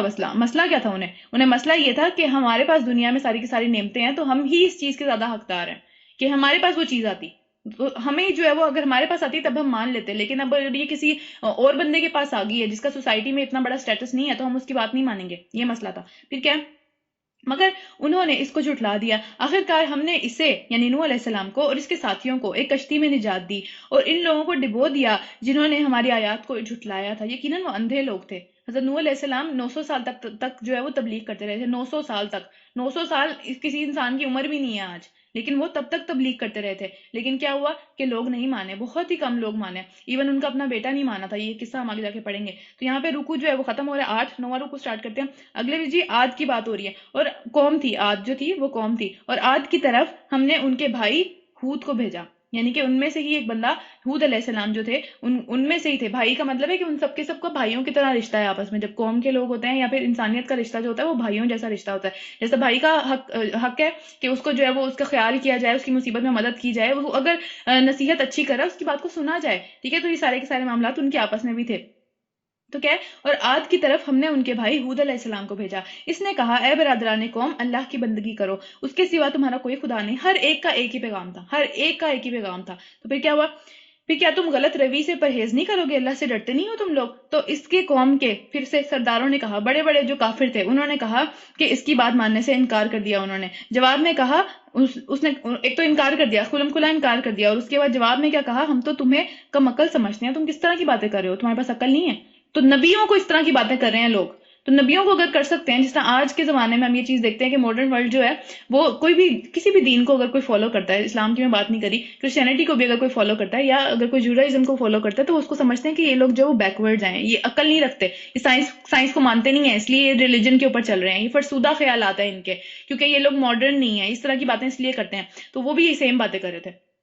تو ہم تو تمہیں کم عقلی میں دیکھتے ہیں، کس طرح کی باتیں ہیں، اور ہمیں گمان ہے کہ تم جھوٹے ہو، تم جھوٹ بول رہے ہو، یہ ساری کی ساری باتیں جو تم آگے ہمیں بتا رہے ہو۔ تو پھر کیا ہے کہ اور اس نے کہا کہ اے برادران قوم، پھر ان کا بھی وہی جواب، اے برادران قوم، میں بے عقلی میں مبتلا نہیں ہوں۔ بس اس کے بعد یہ نہیں کہ تم بے عقل ہو، جو تم سارے کام کر رہے ہو یہ بے عقلی کی باتیں ہیں، یہ میں بے عقلی نہیں کر رہا، آج ہی تمہارے اور میرے درمیان میں فیصلہ ہو جائے گا، اللہ کو دیکھنے دو ذرا یہ ساری معاملات، ٹھیک ہے؟ تو یہ جو دھمکیاں تڑیاں یہ کافروں کا طریقہ ہے، یہ سارے کے ساری چیزیں سرداروں جو اس طرح کے اپنی ذات کے اندر جو بہت بڑا اپنے آپ کو سمجھتے ہیں، یہ ان کا طریقہ ہے، یہ نبیوں کا طریقہ نہیں ہے، یہ دین کے دائی کا طریقہ نہیں ہے۔ دین کے قریب اگر ہم چاہتے ہیں لوگوں کو لے کے آئیں تو ہمیں اپنا ایٹیٹیوڈ بہت نرم کرنا پڑے گا، جس طرح کہ ہم یہاں پہ پڑھ رہے ہیں، ہر نبی کی سیم بات۔ تو پھر کیا ہے؟ میں بے عقلی میں مبتلا نہیں ہوں، میں بے وقوف نہیں ہوں، بلکہ میں رب العالمین کا رسول ہوں، تم کو اپنے رب کے پیغامات پہنچاتا ہوں اور تمہارا ایسا خیر خواہ ہوں جس کے اوپر واقعی بھروسہ کیا جا سکے، میں جھوٹ نہیں بولتا، ٹھیک ہے؟ تو سارے کے سارے معاملات یعنی کہ جھوٹا الزام لگا دینا تو بہت ہی بڑی بات ہے، کیونکہ ہر نبی کا میں یہ بات کامن ہے کہ وہ صادق اور امین ہوتا ہے۔ ہم اپنے نبی صلی اللہ علیہ وسلم کے بارے میں بھی یہ بات پڑھتے ہیں کہ وہ جب نبوت سے پہلے ہی وہ اپنے معاشرے کے اندر سارے کے سارے لوگ ان کو صادق اور امین کا خطاب دے چکے تھے، تو ہر نبی کا یہی معاملہ رہا ہے۔ لیکن جب نبوت آ گئی، جب انہوں نے جا کے اللہ کے معاملات سے جو انہیں خبردار کیا تو انہوں نے کہا تم تو جھوٹے ہو، یعنی اتنی بڑی بات کر دی۔ اس سے پہلے ان کا بھی یہی معاملہ ہوگا کہ وہ اپنی سوسائٹی میں بہت زیادہ صادق اور امین مشہور ہوں گے۔ ٹھیک ہے؟ انہوں نے کہا کہ میں تمہارا ایسا خیر خواہ ہوں جس پہ واقعی بھروسہ کیا جا سکتا ہے، میں جھوٹ نہیں بول رہا۔ پھر کیا کہ کیا تمہیں اس بات پر تعجب ہوتا ہے کہ تمہارے پاس خود تمہاری اپنی ہی قوم سے ایک نبی آ گیا اللہ کی یاد دہانی کرانے کے لیے تاکہ وہ تمہیں خبردار کرے؟ بھول نہ جاؤ کہ تمہارے رب نے نوح علیہ السلام کی قوم کے بعد تمہیں اس کا جانشین بنایا تھا، یعنی نوح علیہ السلام کے بعد عاد کی قوم آئی تھی، قوم عاد آئی تھی، تو وہ اس کا بھی ایک طرح سے حوالہ دے رہے ہیں کہ جس طرح اللہ نے انہیں تباہ کیا تھا وہ تمہیں بھی تباہ کر دے گا۔ اس کے بعد اللہ تعالیٰ نے تمہیں زمین میں جو ہے وہ بسایا، تم جو ہے وہ ترقی کی، تمہیں زمین میں سارا مال و اسباب عطا کیا، ہر چیز عطا کی، یہ بھول نہ جاؤ، یہ اللہ کا احسان تھا، ٹھیک ہے؟ اور تمہیں خوب طاقتور بنایا ہر لحاظ سے، ٹھیک ہے؟ عقل کے لحاظ سے، عمل کے لحاظ سے، جسمانی لحاظ سے، ہر لحاظ سے، بس اللہ کی قدرت کے کرشموں کو یاد رکھو تاکہ تم فلاح پا جاؤ۔ پھر کیا انہوں نے جواب دیا، کیا تو ہمارے پاس اس لیے آیا ہے کہ ہم اکیلے اللہ کی عبادت کرنے لگیں اور ان سارے طریقوں کو چھوڑ دیں جو ہمارے باپ دادا کرتے چلے آئے ہیں. یعنی یہ پھر دوبارہ بت پرستی میں پڑ گئے. ایک پوائنٹ اس طرح کا آیا کہ وہ پھر دوبارہ سے بت پرستی میں پڑ گئے. نوح علیہ السلام کی قوم بت پرستی میں پڑی ہوئی تھی, ان کے اوپر اللہ کا عذاب آیا, اور اس کے بعد پھر سے جو لوگ کشتی میں بچ گئے ان کی نسلوں میں سے آگے چل کے پھر دوبارہ سے لوگ جو ہے بت پرستی میں پڑ گئے. پھر کیا انہوں نے کہا کہ تو ہمیں کیا اس بات کی طرف بلا رہا ہے کہ ہم اکیلے اللہ کی عبادت کریں, اور سارے کے سارے معاملات جو ہمارے باپ دادا کرتے آئے ہیں ہم ان کو کہیں کہ یہ غلط ہے, ہم یہ بالکل بھی نہیں کریں گے. اچھا تو لے آ وہ عذاب, یعنی کہ اتنی کھلم کھلا دھمکی ہے کہ پتہ نہیں کس طرح کے حوصلے والی بات ہے کہ عذاب کا ہم مطالبہ کر دے کوئی کہ ہاں لے آؤ وہ عذاب, لے آؤ, ہم کھڑے ہیں سامنے دیکھنے کے لیے تیار ہیں. تو اچھا تو لے آ وہ عذاب جس کی تو ہمیں دھمکی دیتا ہے, اگر تو سچا ہے. یعنی اس کو انیشلی جھوٹا کہہ رہے تھے, اور اس کے اوپر کہتے ہیں کہ اگر تم عذاب لے آؤ گے تو ہم سچا مانیں گے. تب کیا مہلت بچے گی سچا ماننے کی؟ لیکن بس عقل والی بات ہے. پھر کیا کہ اس نے کہا تمہارے رب کی پھٹکار تم پر پڑ گئی اور اس کا غضب تم پر ٹوٹ پڑا. کیا تم مجھے ان ناموں کے بارے میں جھگڑتے ہو جو تم نے اور تمہارے باپ دادا نے رکھ لی ہیں؟ یعنی کہ ابھی آج ہمارے معاشرے میں بھی گنج بخش, داتا اور جی مشکل کشا, ہر بابے یا ہر پیر فقیر نے اپنے نام کے ساتھ اس طرح کی چیزیں لگائی ہوئی ہوتی ہیں. تو یہ سارے کے سارے نام اللہ نے نازل نہیں کیے ان کے لیے, اللہ کے نام ہیں سارے کے سارے جو کہ انسانوں کو منسوب کیے جاتے ہیں. اسی طرح انہوں نے بھی جو ہے وہ بتوں کے ساتھ نام منسوب کیے ہوئے تھے کہ یہ جو ہے وہ یہ کام کرتا ہے, یہ کام کرتا ہے. تو اللہ تعالیٰ کہہ رہے ہیں یہاں پہ جو ہے وہ حضرت ہود علیہ السلام ان سے کہہ رہے ہیں کہ کیا تم ان باتوں میں مجھ سے جھگڑتے ہو جو کہ تمہارے ماں باپ نے یا پھر ان سے پچھلی نسلوں نے وہ نام رکھ لیے تھے, اللہ نے نہیں رکھے وہ نام, ٹھیک ہے, جن کی سند اللہ نے کوئی نازل نہیں کی. اچھا تو تم بھی اب انتظار کرو اور میں بھی انتظار کرتا ہوں. آخرکار ہم نے اپنی مہربانی سے ہود اور اس کے ساتھیوں کو بچا لیا. ایمان والے ہمیشہ ہر حال میں بچ جائیں گے, یہ وعدہ ہے اللہ تعالیٰ کا. اور ان لوگوں کی جڑ کاٹ دی. جڑ کاٹنے کا مطلب ہے ان کو کوئی وجود ہی نہ رہا, ان کا دور دور تک کوئی وجود نہ رہا جو ہمارے آیات کو جھٹلا چکے تھے اور ایمان لانے والے نہ تھے. یہاں پہ رکو نمبر 9 ختم ہو رہا ہے. اچھا اس کے اندر جو ہے وہ ہمیں ایک چیز بڑی انٹرسٹنگ ہے, وہ یہ ہے کہ صرف دین کے معاملے میں ہم اپنے آباء و اجداد کو فالو کرتے ہیں, فیشنز کے بارے میں یا دنیا کی کسی بھی چیز کے بارے میں ہم ان کو فالو نہیں کرتے. ہم کہتے ہیں نہیں وہ آؤٹ ڈیٹڈ ہو گیا معاملہ. کوئی ہم میں سے ایسا نہیں ہے جو کہ اپنی دادی کے کپڑے پہنتا ہو یا دادی کے ڈیزائن جو ہے وہ اس کو بڑے پسند ہو, یا پھر جو ہے وہ اپنی نانی کے زمانے کے یا پر نانی کے زمانے کے جو چیزیں ہیں وہ پہننا پسند کرتا ہو. وہ کہتا ہو کہ ہاں یہی سٹائل جو ہے وہ میں ساری زندگی اپنا کے رکھوں گا. کچھ دنوں کے لیے یا اپنی شادی کے اوپر لوگ پہن لیتے ہیں کہ ہاں یہاں پرانی چیز ہے, اچھا لگتا ہے, لیکن پورا ان کا لائف کا جو سیکوینس ہے اس کو فالو کرنا, یہ ساری کی ساری چیزوں کو ہم دنیا کے معاملات میں نہیں کرتے. لیکن دین کے معاملات میں جس کا پتہ بھی کچھ نہیں ہے, جس کی کوئی دلیل بھی نہیں ہے, اس کے اوپر ہم آنکھیں بند کر کے بس اپنے باپ دادا کو فالو کرنا شروع کر دیتے ہیں. یہ ناانصافی والی بات ہے ایک طرح سے. اور پھر کیا ہے, رکو نمبر 10 سٹارٹ ہو رہا ہے. اور سمود کی طرف ہم نے سمود بھی قوم کا نام ہے, اور سمود کی طرف ہم نے ان کے بھائی صالح علیہ السلام کو بھیجا. اس نے کہا اے برادران قوم, اللہ کی بندگی کرو, اس کے سوا تمہارا کوئی خدا نہیں ہے. تمہارے پاس تمہارے رب کی طرف سے کھلی دلیل آ گئی, واضح معجزہ آ گیا. انہوں نے معجزہ مانگا تھا, یہ پچھلی قوموں نے معجزے نہیں مانگے, انہوں نے معجزہ مانگا تھا. انہوں نے کہا تھا کہ تم سچے ہو تو معجزہ لے کے آؤ. تو معجزہ ان کو کیا دیا گیا تھا کہ ایک اونٹنی دی گئی تھی جو کہ ایک چٹان سے نکلی تھی. مطلب وہ پیدا نہیں ہوئی تھی, وہ بڑی ہی اپنی یعنی کہ ایک جوان اونٹنی تھی جو کہ اپنے سمجھنے کی جوانی کی حالت میں وہ ایک چٹان سے پیدا ہو گئی تھی, وہ اللہ تعالیٰ کی معجزے کے طور پہ. تو پھر کیا وہ معجزہ مانگے وہ پھنس گئے کیونکہ وہ ان کا سارا پانی پی جاتی تھی, سارے ہر طرف سے وہ ان کا پانی پی جاتی تھی. ظاہری بات ہے جب کوئی معجزہ آئے گا اللہ تعالیٰ کوئی چیز دیں گے, اس کے ساتھ ایک آزمائش بھی آئے گی, تو یہ آزمائش ان کے اوپر آ گئی. معجزہ مانگ کے وہ پھنس گئے.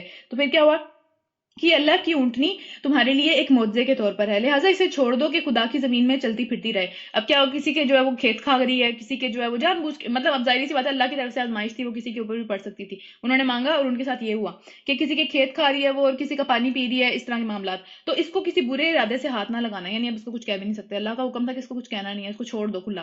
پھر کیا کہ اس کو برے ارادے سے ہاتھ نہ لگانا ورنہ ایک دردناک عذاب تمہیں آ لے گا. یاد کرو وہ وقت جب اللہ نے قوم عاد کے بعد, یعنی ابھی جو عاد کی قوم تھی اس کے بعد سمود اٹھائی تھی اللہ تعالیٰ نے دنیا میں, پھر ان کا جانشین بنایا اور تم کو زمین میں یہ قدر و منزلت بخشی کہ آج تم اس کے ہموار میدانوں میں عالی شان محل بناتے ہو. یعنی آرکیٹیکچر کے حساب سے وہ قوم بہت زیادہ آگے چلی گئی بھی تھی ہر چیز کے معاملے میں. پھر کہ عالی شان محل بناتے ہو, اور اس کے پہاڑوں کو بھی تراش کے اس میں بھی جو ہے وہ گھر بناتے تھے یہ لوگ. اس قدر جو ہے وہ آرکیٹیکچرل تھاٹس تھی ان کی, یا تھنکنگ تھی ساری کی ساری.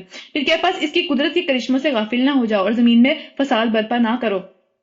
پھر کیا ہوا, اس کی قوم کے سرداروں نے جو بڑے بنے ہوئے تھے, بڑے تھے نہیں بڑے بنے ہوئے تھے اپنے آپ میں, تو پھر کیا ہوا کمزور طبقے کے ان لوگوں سے جو ایمان لے آئے تھے. یہاں پہ سیم وہی والی بات ہو رہی ہے کہ جو بڑے ہوتے ہیں وہ ان کے لیے ایمان لانا تھوڑا مشکل ہو جاتا ہے. دنیا کی ساری بندشیں, ساری کی ساری رسیاں جو ان کو باندھ کے رکھتی ہیں وہ ان کے لیے ایمان لانا مشکل کر دیتی ہیں. لیکن کمزور لوگوں کے پاس کیونکہ دنیا میں کچھ لوز کرنے کے لیے اتنا زیادہ ہوتا نہیں ہے تو وہ جلدی ایمان لے آتے ہیں. اور پھر کیا ہوتا ہے کہ یہ والی ان کا ایمان لانا, کمزوروں کا ایمان لانا جو بڑے ہوتے ہیں ان کے لیے اور مشکل میں پڑ جاتا ہے. وہ کہتے ہیں کمزور ایمان لے آئے, اب کیا ہم ان کے ساتھ جا جا کے بیٹھیں گے یا ان کے ساتھ جو ہے وہ ان کا ساتھ دیں گے؟ ویسے ہم نے کبھی ان کو پوچھا نہیں ہے، یا ان کو ہم جو ہے وہ جوتے کے نوک پہ رکھتے ہیں، مشکل ہو جاتا ہے ان کے لیے پھر۔ تو کیا انہوں نے جو ہے وہ کمزور طبقے والے لوگوں سے کہا کہ کیا تمہیں واقعی لگتا ہے کہ صالح اپنے رب کا پیغمبر ہے؟ تمہیں واقعی ایسا لگتا ہے؟ تم کس طرح کی مطلب تم کیوں دلیل دے سکتے ہو اس کے اوپر کہ کیا باتیں ہیں یہ؟ انہوں نے جواب دیا، بے شک جس پیغام کے ساتھ وہ بھیجا گیا ہے ہم اسے مانتے ہیں۔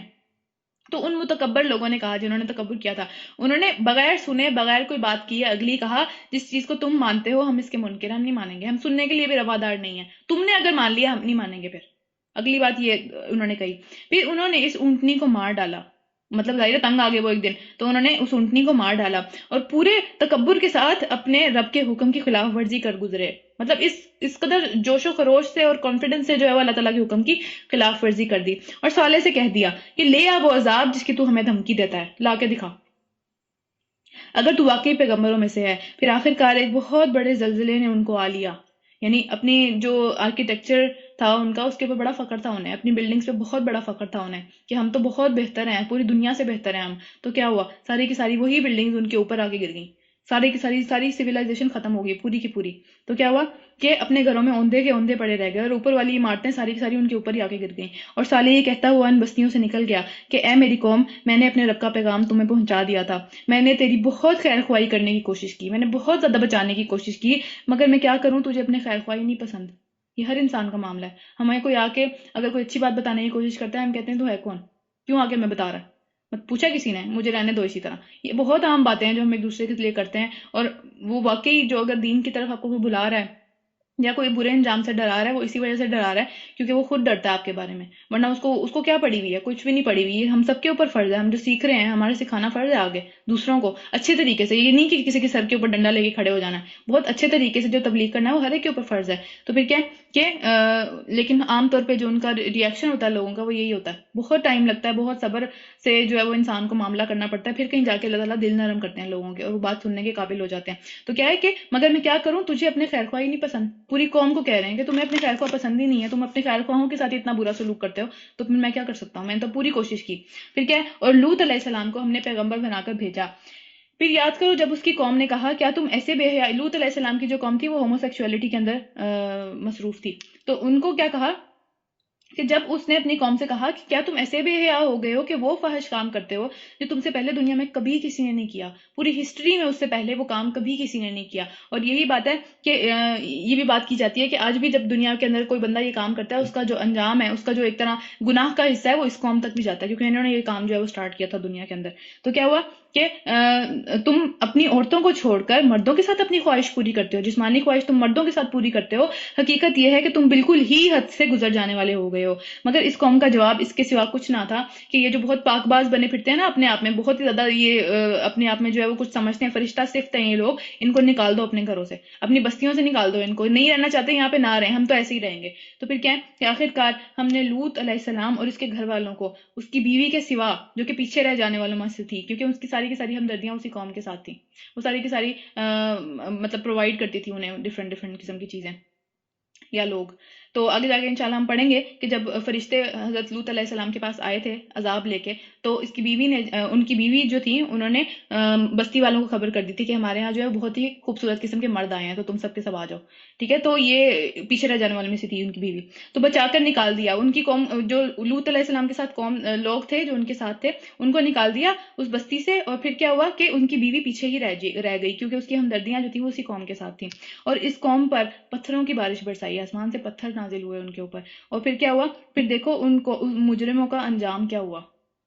تو اس کی ڈیٹیل میں انشاءاللہ ہم تفسیر میں جائیں گے کہ کس طرح سے جو ہے وہ اس کا قانون بنا تھا۔ بہرحال آگے چلتے ہیں، رکو نمبر 10 ختم ہوا، 11واں شروع کرتے ہیں۔ اور مدین شہر ہے، مدین والوں کی طرف ہم نے ان کے بھائی شعیب علیہ السلام کو بھیجا۔ اس نے کہا کہ اے برادران قوم، اللہ کی بندگی کرو، سب کا ایک ہی پیغام ہے، سب کا ایک ہی پیغام ہے، اور سب کو جو ہے وہ ایک ہی طرح سے واپس جو سرداران ہیں اس قوم کے ایک ہی طرح سے جواب دیں گے ہمیشہ، اور آج بھی یہی صحیح حساب کتاب ہے اور آگے بھی یہی چلتا چلا جائے گا، ٹھیک ہے۔ برادران قوم، اللہ کی بندگی کرو، اس کے سوا تمہارا کوئی خدا نہیں ہے، تمہارے پاس تمہارے رب کی طرف سے واضح دلیل آ گئی ہے، لہٰذا وزن اور پیمانے پورے کرو۔ وہ لوگ ناپ تول میں کمی کرتے تھے، ڈنڈیاں مارتے تھے، پھر کیا ہے، اور اگر ہم غور کریں سارے کے سارے معاملات جن کے اوپر لوگوں کے اوپر عذاب آئے ہیں، قومیں کی قومیں تباہ کر دی ہیں، وہ سب کے سب ہم میں موجود ہیں، سب کے سب ہمارے کسی نہ کسی حصے کے اندر، ہماری قوم کے کسی نہ کسی حصے کے اندر موجود ہیں، ہر ایک چیز. تو ہمیں اللہ تعالیٰ سے ڈرنا چاہیے، بہت زیادہ ڈرنے کی باتیں ہیں یہ. پھر کیا ہے کہ لوگوں کو ان کی چیزوں کے اندر کم کر کے نہ دو، اور زمین میں فساد برپا نہ کرو جبکہ اس کی اصلاح ہو چکی ہے. اللہ تعالیٰ نے جو ہے وہ بالکل ایک انصاف کے ساتھ ساری کی ساری چیزیں پیدا کر دی ہیں، تو تم بے انصافی نہ کرو، تم ناپ تول میں کمی نہ کرو، اسی میں تمہاری بھلائی ہے اگر تم واقعی مومن ہو. یعنی مومن تھے وہ، لیکن یہ کام کرتے تھے، یہ ناپ تول میں کمی کرتے تھے.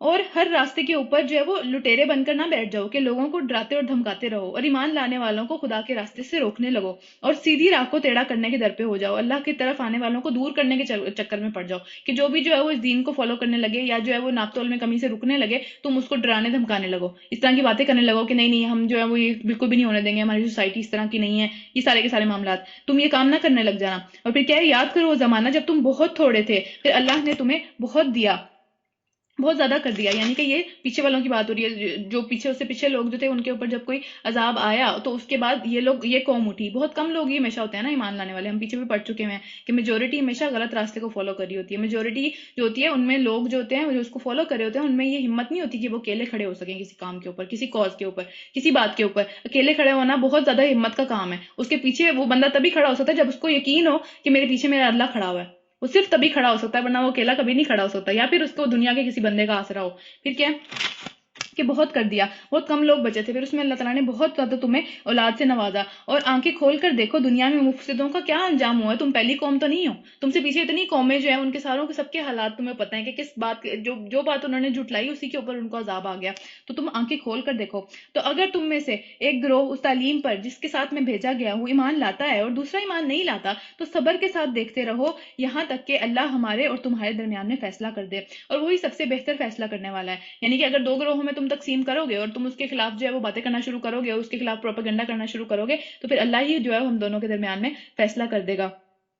پھر اس کی قوم کے سردار، پھر سے سرداروں کی بات آ رہی ہے جو اپنی بڑائی کے گھمنڈ میں مبتلا تھے. بہت تکبر تھا انہیں اپنے اوپر، اپنی ساری کی ساری مال اور اولاد کے اوپر، اپنی ساری کی ساری فالوئنگ کے اوپر، اپنے اثر و رسوخ کے اوپر. اس سے کہا کہ اے شعیب علیہ السلام، ہم تجھے اور تیرے لوگوں کو جو تیرے ساتھ ایمان لائے ہیں اپنی بستی سے نکال دیں گے. ڈرانا دھمکانا شروع، ٹھیک ہے. تو یعنی ہم بات نہیں مانیں گے لیکن تمہیں بھی نکال دیں گے، اور ورنہ تمہیں ہمارے دین میں واپس آنا پڑے گا. ہمارا جو دین کا طریقہ چلتا چلا جا رہا ہے، جو ہم اپنے ماں باپ کو یا پھر اپنے آباء و اجداد کو کرتے ہوئے دیکھا ہے، اسی کو فالو کرنا ہے. اس بستی میں ان لوگوں کے لیے جگہ نہیں ہے جو کہ تم یہ جو ہے وہ اپنی پوری ایک ملت بنانے کے چکروں میں ہو.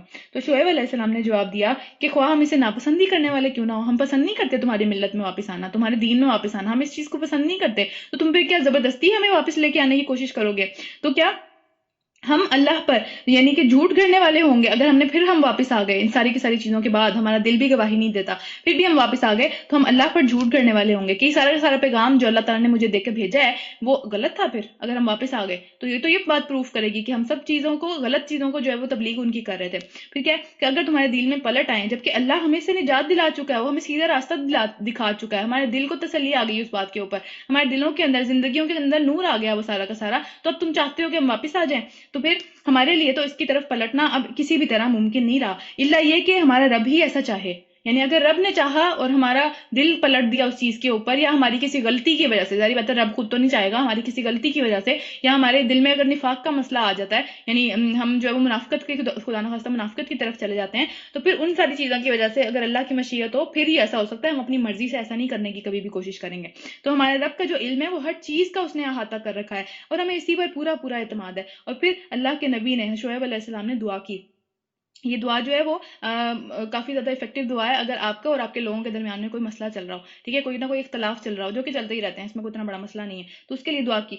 کیا دعا کی؟ اے رب، ہمارے اور ہماری قوم کے درمیان میں ٹھیک ٹھیک فیصلہ کر دے، اور تو بہترین فیصلہ کرنے والا ہے. یعنی فٹافٹ اللہ کے سامنے جھک گئے. جب انہوں نے دھمکی دی فٹافٹ اللہ کے سامنے جھک گئے. انہوں نے نہیں کہا کہ بھئی اللہ تمہیں پوچھے گا، اس طرح کی باتیں انہوں نے نہیں کی ڈرانے دھمکانے والی. انہوں نے واپس ڈرایا دھمکایا نہیں، صرف اتنا کہا کہ ہم اس بات کو پسند نہیں کرتے کہ ہم واپس آ جائیں. اللہ کے سامنے ہمیں یہ زیب نہیں دیتا کہ ہم واپس اسی ملت کے اندر آ جائیں. یہ انبیاء کا رویہ چیک کریں، انبیاء کا جو ایٹیٹیوڈ ہے ان کا اس کو ہمیں اپنی زندگیوں کے اندر جو ہے پوسٹ کرنا چاہیے، لے کے آنا چاہیے اپنی زندگیوں کے اندر، کہ یہ جو طریقہ ہے ایک نرمی والا طریقہ تھا ان کا بہت زیادہ. وہ کسی کو جو ہے وہ تانے دینا یا اس طرح کے معاملات نہیں کرتے تھے، چاہے کتنا بھی کوئی برا کر رہا ہو ان کے ساتھ.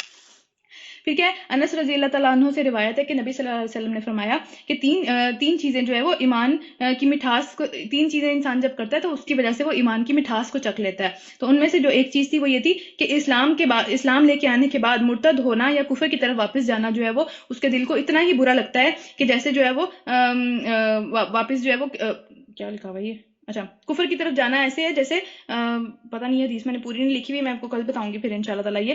اچھا، اس کے علاوہ کیا ہے کہ صحابہ نے کہا، ایک روایت کے مطابق صحابہ جو تھے وہ، کیونکہ نبی صلی اللہ علیہ وسلم جو ہے وہ کنٹینیوسلی ایک دعا پڑھتے تھے، یا مقلب القلوبی ثبت قلبی علی دینک. کیا مطلب ہے اس کا کہ اے دلوں کو پھیرنے والے، میرے دل کو جو ہے وہ اسلام کے اوپر جما دے، ثابت قدم رکھ دے اس کے اوپر. کیونکہ کیا ہے کہ اگر نبی ہر وقت یہ دعا مانگتے ہیں کہ میرے دل کو جو ہے وہ اسلام کے اوپر ثابت قدم رکھ دے، تو اس کا کیا مطلب ہے کہ ہم میں سے ہر ایک کو نیک کام کر رہے ہیں، برے کام کر رہے ہیں، جو بھی کر رہے ہیں اس کے اوپر جو ہے وہ اگر دین کے اوپر چل رہے ہیں، کوشش کر رہے ہیں دین پہ چلنے کی، تو اس پہ گھمنڈ میں نہیں آ جانا چاہیے کہ ہمارا دل تو ہمارے قبضے میں ہے، ہم تو جب مرضی کر لیں. کیونکہ یہاں پہ شعیب علیہ السلام نے بھی یہی بات کیا نا کہ اگر اللہ چاہے تو ہم پلٹ جائیں، لیکن ہم اپنی مرضی سے نہیں پلٹیں گے. ظاہری بات ہے ہم کوشش یہی کریں گے کہ ہم نہیں پلٹیں، لیکن کیا ہے کہ دل تو اللہ تعالیٰ کے پاس ہے، دل تو اللہ تعالیٰ کی دو انگلیوں کے درمیان میں ہے. یہاں پہ اسی حدیث کے اسی وجہ سے ایک اور حدیث ہے، وہ یہ کہ صحابہ نے ایک دفعہ جو ہے نبی صلی اللہ علیہ وسلم سے فرمایا کہ آپ جو اس طرح کے ہمارے بارے میں بھی دعا کرتے رہتے ہیں، تو کیا آپ کو یہ خطرہ ہے کہ ہم واپس پلٹ جائیں گے؟ ہم تو آپ پہ ایمان لے کے آ گئے ہوئے ہیں، ہم جو ہے وہ اللہ پہ ایمان لے کے آ گئے ہوئے ہیں، تو ہم جو ہے وہ اب واپس پلٹ جائیں گے، آپ کو کیا یہ ڈر ہے ہمارے بارے میں؟ تو نبی صلی اللہ علیہ وسلم نے فرمایا کہ ہاں مجھے یہ ڈر ہے، کیونکہ دل جو ہے وہ اللہ کی دو انگلیوں کے درمیان میں ہے، اور جو جب چاہتا ہے جدھر چاہتا ہے اس کو پھیر دیتا ہے، اس کے لیے مشکل نہیں ہے یہ کام. اسی طرح جو ہے وہ ایک حدیث کے ایک روایت کے مطابق ابو درداء رضی اللہ تعالیٰ عنہ صحابی تھے نبی صلی اللہ علیہ وسلم کے، تو وہ جو ہے وہ ایک دفعہ نماز پڑھ رہے تھے. تو جو راوی ہے جنہوں نے یہ روایت جو ہے وہ آگے پہنچائی ہے ہم تک، وہ جو تھے اس وقت ان کے پاس چلے گئے، اور وہ تشہد میں تھے، یعنی بیٹھے ہوئے تھے، اتحیات پڑھ رہے تھے، اور بیٹھنے کا آگے والا سارا کام سلام تک جو ہوتا ہے اس کو تشہد کہتے ہیں. تو وہ تشہد میں تھے، اور وہ تشہد میں جو ہے وہ نفاق سے پناہ مانگ رہے تھے، اللہ تعالیٰ سے نفاق سے پناہ مانگ رہے تھے کہ دل جو ہے وہ میرا واپس نہ چلا جائے کہیں ادھر ادھر، یا پھر دکھاوا، یا میں جو ہے وہ اس طرح کے معاملات میں نہ پڑ جاؤں. تو انہوں نے کافی دفعہ نفاق سے جو پناہ مانگی اس کے اندر. تو جو بندہ تھا انہوں نے فرمایا کہ آپ کا اور نفاق کا کیا تعلق ہے؟ آپ تو مطلب سارے غزووں کے اندر چلے گئے، ہر چیز سے جو ہے وہ پاک ہو گئے، تو اب آپ کو کیا لگتا ہے کہ آپ کو بھی نفاق سے ڈر لگتا ہے؟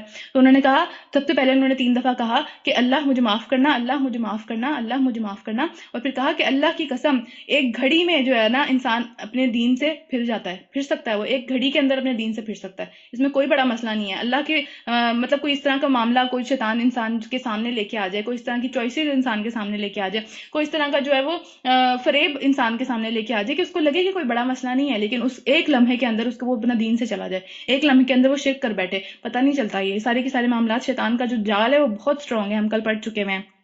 تو ہمیشہ اللہ تعالیٰ سے یہ دعا مانگتے رہنا چاہیے، نماز کے اندر بھی اور اس کے علاوہ بھی، کہ یا مقلب القلوبی ثبت قلبی علی دینک، میرے دل کو جو ہے وہ اپنے دین کے اوپر جما دے، ادھر ادھر نہیں کریں اسے. ٹھیک ہے، دلوں کو پھیرنے والے، یعنی کہ وہی بات ہے کہ اللہ کی 2 انگلیوں کے درمیان میں ہر انسان کا دل ہے، وہ بار بار جدھر جاتا ہے اس کو پھیر دیتا ہے. اور پھیرتا کہاں پہ ہے؟ جہاں پہ انسان کا جو ہے وہ انٹرسٹ ہوتا ہے، جہاں پہ انسان انٹرسٹ شو کرتا ہے، جہاں اس کی کوششیں جاری ہوتی ہیں، سب کی سب وہیں پہ جاتی ہیں.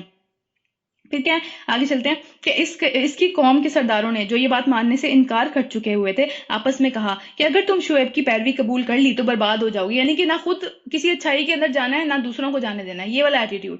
ٹھیک ہے، مگر ہوا یہ کہ ایک دہلا دینے والا زلزلہ ان کو آ لیا اور اپنے گھروں میں اوندے کے اوندے پڑے رہ گئے. جن لوگوں نے شعیب کو جھٹلایا ان کی حالت یہ ہو گئی کہ گویا کبھی آباد ہی نہیں ہوئے تھے وہ وہاں پہ. اس طرح کا معاملہ ہوا ان کے ساتھ کہ ان کی کوئی بھی لیگیسی، کوئی بھی ان کی سویلائزیشن کو دیکھنے والا بچہ ہی نہیں، ان میں سے ایک بندہ بھی نہیں بچا. تو پھر کیا ہوا؟ وہ تو ان کو پاگل کہہ رہے تھے، وہ تو ان کو اس طرح کی نعوذ باللہ باتیں کر رہے تھے. تو کیا ہوا ان کے ساتھ؟ پھر کیا کہ جھٹلانے والے آخر تباہ ہو کر ہی رہے. اور شعیب یہ کہہ کر ان کی بستیوں سے نکل گیا کہ اے برادران قوم، میں اپنے رب کا پیغام تم تک پہنچا دیا تھا، اور تمہاری خیر خواہی ہر ممکن حد تک میں نے خیر خواہی کرنے کی کوشش کی تھی. اب میں اس قوم کے حال پر کیسے افسوس کروں جو کہ مان کر ہی نہیں دیتی مجھے؟ میں کیا کروں؟ پوری زندگی میں نے اس کام کے اوپر لگا دیا، اب میں کس طرح منواتا ان سے؟ تو یہاں رکو نمبر 11 ختم ہو رہا ہے، 12واں شروع کرتے ہیں. کبھی ایسا نہیں ہوا کہ کسی بستی میں ہم نے نبی بھیجا ہو اور اس بستی کے لوگوں کو پہلے سختی اور تنگی میں مبتلا نہ کیا ہو. یعنی کہ ظاہری بات ہے جو آزمائشیں آتی ہیں ہماری زندگی کے اندر، وہ ہمارے دلوں کو نرم کرتی ہیں، ہمارے دلوں کو واپس اللہ تعالیٰ کی طرف پھیرتی ہیں. جب دنیا سے ہم سے کوئی نعمت چھین جاتی ہے تو ہم اس کو ایک طرح سے کمپنسیٹ کرنے کی کوشش کرتے ہیں، یہ سوچ کے کہ جنت میں مل جائیں گی، اوپر جا کے مل جائیں گی، کوئی بات نہیں. ٹھیک ہے، تو وہ صبر دیتی ہے ہمیں وہ چیز. تو اللہ تعالیٰ کہتے ہیں کہ جب بھی کوئی اس طرح کا معاملہ آیا کہ کسی نبی کو ہم نے کسی بستی کے اندر بھیجا تو وہاں پہ سختی اور تنگی بھیجی، تاکہ کیا ہو کہ دل نرم نرم ہو جائیں لوگوں کے، دل جو ہے وہ جڑ جائیں، اسلام کی طرف واپس آ جائیں، کہ شاید وہ عاجزی پر آ جائیں۔ پھر ہم نے ان کو، جب وہ نہیں آئے پھر کیا ہوا کہ پھر ہم نے ان کو بدحالی، ان کی بدحالی کو خوشحالی سے بدل دیا، یہاں تک کہ خوب پھلے پھولے اور کہنے لگے کہ ہمارے آباء و اجداد پر بھی اچھے برے دن تو آتے ہی رہتے تھے، ہم پہ آ گئی، پہلے کوئی مصیبتوں کے سال گزرے ہیں، اس کے بعد یہ آ گئی نا، یہ دیکھو کتنی زیادہ جو ہے وہ ہمارے پر خوشحالی آئی، یہ ہماری وجہ سے ہوا ہے، ہم تھے ہی اسی قابل کہ ہمارے ساتھ یہ کیا جاتا۔ تو پھر کیا، آخرکار ہم نے انہیں اچانک پکڑ لیا جب انہیں خبر تک نہ ہوئی۔ تو ہمیشہ ڈرتے رہنا چاہیے، یہ ساری کی ساری چیزیں اگر نعمتیں آتی بھی ہیں، جس طرح صحابہ کرام جو تھے وہ بہت پریشان ہوتے تھے کہ جب نعمتیں بہت زیادہ آ رہی ہوتی تھی کہ کہیں اللہ تعالیٰ کی یہ ایک طرح سے چال تو نہیں ہے، اس کے بعد اللہ تعالیٰ ہمیں پکڑ تو نہیں لے گا، تو اپنی نعمتوں کے اوپر جو ہے وہ غرور کر کے بیٹھ جانا، یا دوسروں کو اپنے سے کمتر سمجھنا شروع کر دینا، یا سمجھنا کہ یہ میری وجہ سے ہوا ہے، ٹھیک ہے، تو یہ کوئی عقل مندانہ بات نہیں ہے۔ اور دوسرا یہ کہ یہ دونوں چیزیں، خوشحالی اور بدحالی، اچھائی اور برائی، نعمتیں کو آ جانا اور نعمتوں کا چھن جانا، امتحان کے ہی دو پرچے ہیں، دونوں صورتوں میں امتحان ہو رہا ہے، زندگی ہے ہی امتحان، اس میں کوئی بھی لمحہ جو ہے وہ امتحان کے بغیر نہیں جا رہا کہ کیا کرتے ہیں، کیا کریں گے، نعمتیں دیں گے تو کیا ایٹیٹیوڈ ہوگا، نعمتیں واپس لے لیں گے کیا ایٹیٹیوڈ ہوگا، ہر لحاظ سے جو ہے وہ آزمائش چلتی چلی جا رہی ہے۔ پھر یہاں پہ آگے اللہ تعالیٰ ہمیں بتاتے ہیں کہ نعمتیں آتی کیوں ہیں، نعمتوں کو برقرار رکھنے کا طریقہ کیا ہے، کہ اگر بستیوں کے لوگ ایمان لاتے اور تقویٰ کی روش اختیار کرتے، یعنی کہ ڈر ڈر کے کام کرتے، دنیا میں بھی اور آخرت کے لیے بھی ڈر ڈر کے کام کرتے، تو ہم ان پر آسمان اور زمین سے برکتوں کے دروازے کھول دیتے، اوپر سے بھی رزق بس برستا، نیچے سے بھی نعمتیں برستی۔ پھر کیا ہوتا، مگر انہوں نے تو جھٹلا دیا، لہٰذا ہم نے ان کی بری کمائی کے حساب میں انہیں پکڑ لیا۔ پھر کیا، بستیوں کے لوگ اب اس سے بے خوف ہو گئے، یعنی اب پہلے جب یہ تو پہلوں کے سارے قصے سنا دیے، تو اب کی بستیوں کے لوگوں کو کیا لگتا ہے اللہ نہیں پکڑ سکتا، اب پہلوں کے لیے تھی یہ ساری کی ساری بات، تو پھر کیا ہے کہ اب بستیوں کے لوگوں کو کیا اس بات سے بے خوف ہو گئے ہیں کہ ہماری گرفت، ہمارا عذاب کبھی بھی اچانک ان پر رات کے وقت آ جائے۔ یہ ہم سب سے بات ہو رہی ہے اس ٹائم، کہ ابھی کیا ہم بے خوف ہو کے بیٹھ گئے ہیں کہ وہ انہی کے لیے تھا، ہمارے پاس اوپر تو نہیں آئے گا، ہماری اللہ تعالیٰ نے نبی صلی اللہ علیہ وسلم سے یہ تو وعدہ کیا تھا کہ پوری قوم کو تباہ نہیں کریں گے، لیکن ہم اگر اسپیسیفکلی کچھ لوگوں کو تباہ کر دیتے ہیں اللہ تعالیٰ، تو ان کو کوئی پکڑنے والا تو نہیں ہے۔ ہم دنیا میں دیکھتے ہیں کہیں پہ جو ہے وہ سونامی آ رہا ہے، کہیں پہ جو ہے وہ زلزلے آ رہے ہیں، کہیں پہ جو ہے وہ خشک سالی آ رہی ہے، یہ سارے کے سارے عذاب ہمارے سامنے چل رہے ہیں، تو اگر کل کو ہمارے اوپر آ جاتا ہے وہ، تو کیا ہم بے خوف ہو گئے ہیں اس بات سے؟ ہم بہت اچھے ہیں اس دنیا کے اندر۔ پھر کیا ہے، ان پر رات کے وقت آ جاتی ہے جب وہ سوئے ہوئے پڑے ہوئے ہوں گے، یعنی بہت اطمینان سے سوئے ہوئے پڑے ہوئے ہیں، کوئی ہوش ہی نہیں ہے، اور پھر کیا ہے، یا پھر انہیں اطمینان ہو گیا ہے کہ ہمارا مضبوط ہاتھ کبھی ایک دم ان پر دن کے وقت نہیں پڑے گا، جب وہ اپنے کاموں میں مصروف ہو رہے ہوں گے، جب وہ کھیل رہے ہوں گے، اپنے کھیل کود میں زندگی کے تماشوں میں لگے ہوئے ہیں، اس وقت نہیں ان کو جو ہے وہ پڑے گا، جب وہ غفلت کے اندر ہیں، بیسیکلی غفلت کی بات ہو رہی ہے۔ یعنی کہ ایک بات یہاں پہ نوٹس کرنے کی ہے کہ اچانک اگر عذاب کسی قوم کے اوپر آ جاتا ہے تو وہ بہت بڑا عذاب کی نشانی ہے، اچانک کسی کی موت ہو جاتی ہے وہ عذاب کی نشانی ہے، کیونکہ اچانک موت میں آپ کو توبہ کرنے کا موقع نہیں ملتا، آپ کو جو ہے وہ بہت سارے مواقع جو دنیا میں بھی لوگوں سے معافی مانگنے کے، اگر کوئی بندہ بہت لمبا بیمار ہوا ہو تو دنیا میں وہ ایک طرح سے مومن کے لیے ایک طرح سے وہ سکون کا ذریعہ ہے ایک طرح سے، کیونکہ وہ دنیا میں لوگوں سے معافی مانگ لیتا ہے، اس کے اندر اللہ سے معافی مانگ لیتا ہے، اللہ کے قریب ہو جاتا ہے، تو وہ سارے کے سارے معاملات ہیں۔ کیا یہ لوگ اللہ کی چال سے بے خوف ہو گئے ہیں؟ ان کو لگتا نہیں ہے کہ اللہ تعالیٰ جو معاملات پچھلے قوموں کے ساتھ کر چکا ہے وہ تمہارے ساتھ نہیں کرے گا؟ حالانکہ اللہ کی چال سے وہی قوم جو ہے وہ بے خوف ہوا کرتی ہے جو تباہ ہونے والی ہو، جس کی تباہی لکھ دی گئی ہو، وہی قوم جو ہے وہ اتنے اطمینان سے بیٹھ کے یہ سب باتیں کر سکتی ہے۔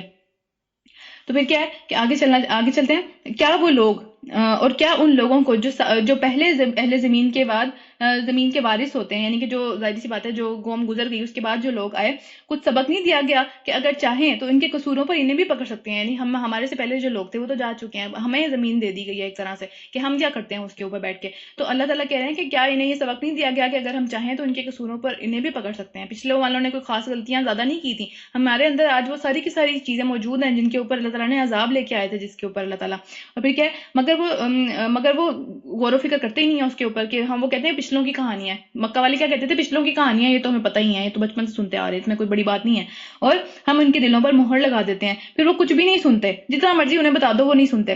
پھر یہ قومیں جن کے قصے ہم تمہیں سنا رہے ہیں، ان کے رسول ان کے پاس کھلی کھلی نشانیاں لے کر آئے، مگر جس چیز کو وہ ایک دفعہ جھٹلا چکے تھے پھر اسے وہ ماننے والے نہیں تھے، انہوں نے کہا ہمیں ایک دفعہ نہیں سننا، بس ایک دفعہ کہہ دیا تو کہہ دیا، اس کے بعد واپسی کا کوئی راستہ نہیں ہے۔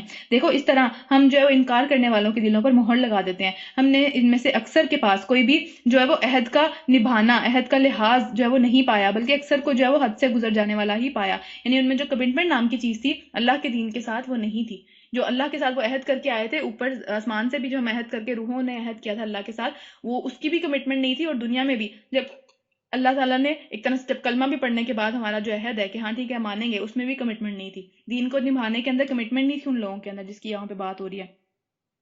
اور پھر کیا کہ اچھا اس کے بعد یہاں پہ اگلا حضرت موسیٰ علیہ السلام کا قصہ ہے، وہ انشاءاللہ ہم کل سٹارٹ کریں گے، کافی لمبا قصہ ہے وہ، تو اس کو انشاءاللہ کل سٹارٹ کریں گے. یہاں پہ اس کو ختم کرتے ہیں. اس کے بارے میں صرف ایک حدیث ایک جو ہے وہ روایت ہم پڑھ لیتے ہیں جو کہ حسن بصری سے ہے. انہوں نے کہا کہ مومن جو ہے وہ نیک کام کرتے ہوئے بھی ڈرتا ہے اور لرزتا ہے اور خوف کھاتا ہے. یعنی نیک کام کر کے اس کے اندر جو ہے وہ بہت زیادہ کوئی تکبر نہیں پیدا ہو جاتا کہ ہاں بس میں نے تو یہ کر لیا، کیونکہ اس کو اس بات کا یقین ہوتا ہے کہ میرا دل، میرے سارے کے سارے نیک اعمال، ساری کی ساری توفیق جو ہے وہ اللہ کی طرف سے ہی ہے. وہ آج میرے سے چھین لے، میں یہ نہیں کر سکتا، ایک اگلا کام، ایک قدم نہیں اس کی طرف اٹھا سکتا جب تک کہ اللہ تعالیٰ نے توفیق نہ دی ہوئی ہو. تو پھر کیا، اور فاجر جو ہوتا ہے یعنی جو گناہ گار ہوتا ہے، جو اپنے آپ میں مست ہوا ہوتا ہے، وہ سارے گناہ کے کام بھی پورے امن اور سکون سے کرتا ہے. یعنی اچھا ہی کام تو امن اور سکون سے کرنا ایک طرح سے سمجھ میں بھی آتا ہے، لیکن وہ گناہ کے کاموں میں بھی اپنا پورا کا پورا سکون اور اطمینان سے کرتا ہے کہ میں نے کچھ غلط نہیں کیا. اور پھر کیا، حدیث نبی صلی اللہ علیہ وسلم نے فرمایا کہ بے شک مومن اپنے گناہوں کو ایسے دیکھتا ہے، یعنی ایسے ان سے ڈرتا ہے کہ جیسے کسی پہاڑ کے نیچے بیٹھا ہو اور اس کو لگے کہ ابھی یہ پہاڑ میرے اوپر آگے گر جائے گا. ٹھیک ہے، اس کو ایسے ہی لگتا ہے کہ ابھی میں اسی کی وجہ سے ہلاک نہ ہو جاؤں، اسی پہاڑ کی وجہ سے میں ہلاک نہ ہو جاؤں. اپنے گناہوں کو ہر وقت ایسے دیکھتا رہتا ہے. اور جبکہ فاسق یعنی کہ جو حد سے بڑھ جانے والے ہوتے ہیں، وہ کیا کرتے ہیں، وہ اپنے گناہوں کو ایسے دیکھتے ہیں جیسے کوئی مکھی ان کے ناک کے اوپر آ کے بیٹھے اور وہ اس کو ہاتھ سے اٹھا دیں. یعنی کوئی بات ہی نہیں ہے، کوئی مسئلہ ہی نہیں ہے، ہم بڑے سے بڑا گناہ کرتے چلے جائیں گے، بڑے سے بڑے ظلم کرتے چلے جائیں گے، لوگوں کے حقوق ماریں گے، لوگوں کو جو ہے وہ ہرٹ کریں گے، اللہ تعالیٰ کے کوئی جو ہے حقوق نہیں دیں گے انہیں، اللہ کا حق نہیں نکالیں گے اپنے مال کے اندر سے، لوگوں کا حق نہیں نکالیں گے، لوگوں کو دھتکاریں گے، یہ سارے کام کریں گے لیکن کوئی مسئلہ ہی نہیں ہے. ہم تو اسی قابل ہیں، ہم پہ پھر بھی ساری کی ساری نعمتیں اللہ تعالیٰ کرتے چلے جا رہے ہیں، تو ہم تو ہیں ہی اسی قابل. تو اللہ تعالیٰ کا اس میں کوئی کمال نہیں ہے، ہم بہترین ہیں، ہم تھے ہی اسی قابل کہ ہمارے ساتھ یہ سلوک کیا جاتا. تو ان کا اس طرح کا ایٹیٹیوڈ ہوتا ہے. اللہ تعالیٰ ہم سب کو اس طرح کے ایٹیٹیوڈ سے پناہ میں رکھیں، اور ہمیں اپنے ایٹیٹیوڈ کو دیکھنا بھی چاہیے کہ ہم کدھر کھڑے ہوئے ہیں، ہم کیا کر رہے ہیں اپنی زمین کے اندر جو اللہ تعالیٰ نے ہمیں تھوڑا سا ٹائم دیا ہے، ہم اس میں کیا کرتے چلے جا رہے ہیں. تو خیر اس کو یہاں پہ ختم کرتے ہیں. انشاءاللہ تعالیٰ جو ہے وہ باقی آگے پڑھیں گے. ربنا تقبل منا انک انت السمیع العلیم وتب علینا انک انت التواب الرحیم.